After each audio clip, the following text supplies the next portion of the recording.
Governments, associations, societies, and groups form regional organizations and or networks as a way of coping with the challenges of globalization. Globalization has made people aware of the world in general, but it has also made Filipinos more cognizant of specific areas such as Southeast Asia. How, for instance, did the Philippines come to identify itself with the Southeast Asian region? Why is it part of a regional grouping known as the Association of Southeast Asian Nations or ASEAN? While regionalism is often seen as a political and economical phenomenon, the term actually encompasses a broader area. It can be examined in relation to identities, ethics, religion, ecological sustainability, and health. Regionalism is also a process and must be treated as an emergent, socially constituted phenomenon. It means that regions are not natural or given. Rather, they are constructed and defined by policymakers, economic actors, and even social movements. This lesson will look at regions as political entities and examine what brings them together as they interlock with globalization. The other facets of regionalism will then be explored, especially those that pertain to identities, ethics, religion, ecological sustainability, and health. Edward D. Mansfield and Helen Milner state that economic and political definitions of regions vary, but there are certain basic features that everyone can agree on. First, regions are a group of countries located in the same geographically specified area, or are an amalgamation of two regions, or a combination of more than two regions organized to regulate and oversee flows and policy choices. Second, the world's regionalization and regionalism should not be interchanged, as the former refers to the regional concentration of economic flows, while the latter is a political process characterized by economic policy cooperation and coordination among countries. Countries respond economically and politically to globalization in various ways. Some are large enough and have a lot of resources to dictate how they participate in processes of global integration.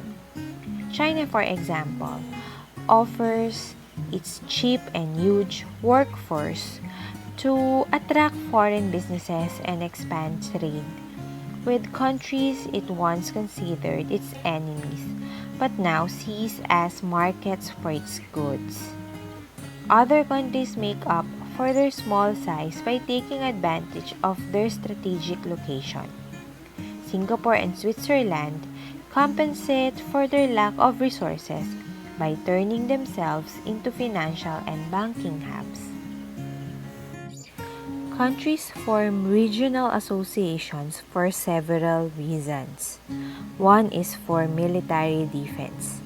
The most widely known defense grouping is the North Atlantic Treaty Organization or NATO, formed during the Cold War when several Western European countries, plus the United States, agreed to protect Europe against the threat of the Soviet Union.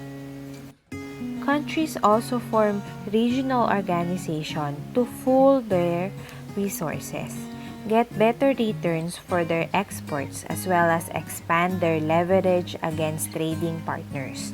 The Organization of the Petroleum Exporting Countries or OPEC was established in 1960 by Iran, Iraq, Kuwait, Saudi Arabia, and Venezuela to regulate the production and sale of oil. Moreover, there are countries that form regional blocs to protect their independence from the pressures of superpower politics. The president of Egypt, Ghana, India, Indonesia, and Yugoslavia created the Non-Aligned Movement or NAM in 1961 to pursue world peace and international cooperation, human rights, national sovereignty, racial and national equality, non-intervention, and peaceful conflict resolution. It called itself non-aligned because the association refused to side with either the first world capitalist democracies in Western Europe and North America or the communist states in Eastern Europe. Finally, economic crisis compels countries to come together. The Thai economy collapsed in 1996 after foreign currency speculators and troubled international banks demanded that the Thai government pay back its loans. A rapid withdrawal of foreign investment bankrupted the economy. This crisis began to spread to the other Asian countries as their currencies were also devalued and foreign investment left in a hurry. The International Monetary Fund or IMF tried to reverse the crisis, but it was only after the ASEAN countries, along with China, Japan, and South Korea agreed to establish an emergency fund to anticipate a crisis that the Asian economies stabilized. The crisis made ASEAN more unified and coordinated. It is not only states that agree to work together in the name of a single cause or causes. Communities also engage in regional organizing, and it is called non-state regionalism. Non-state regionalism is the new regionalism, and it varies in form.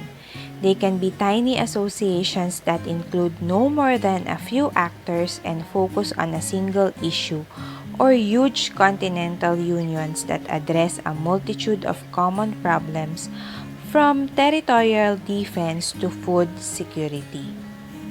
Organizations representing them rely on the power of individuals, NGOs, and associations link up with one another in pursuit of a particular goal or goals. Finally, new regionalism is identified with reformists who share the same values, norms, institutions, and system that exist outside of the traditional established mainstream institution and systems. Non-state regionalism strategies and tactics likewise vary. Some organizations partner with governments to initiate social change. Those who work with governments participate in institutional mechanisms that afford some civil society groups voice and influence technocratic policymaking processes. For example, the ASEAN issued its Human Rights Declaration in 2009. But the regional body left it to member countries to apply the declaration's principles as they see fit, where the democratic rights are limited in many ASEAN countries.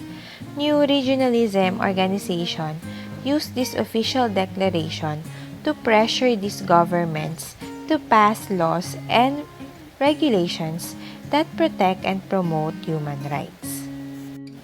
Other regional organizations dedicate themselves to specialized causes.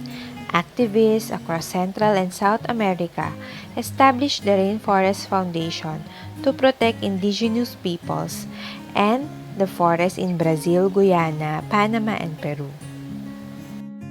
New regionalism differs significantly from traditional state-to-state regionalism when it comes to identifying problems.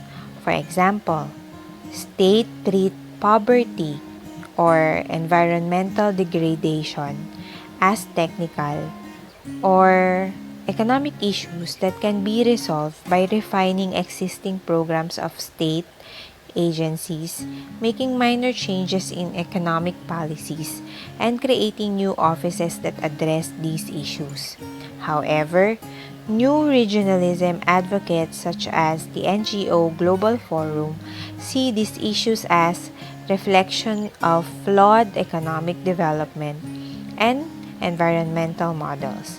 By flawed, they mean economic development plans that are market-based, profit-driven, and hardly concerned with social welfare, especially among the poor.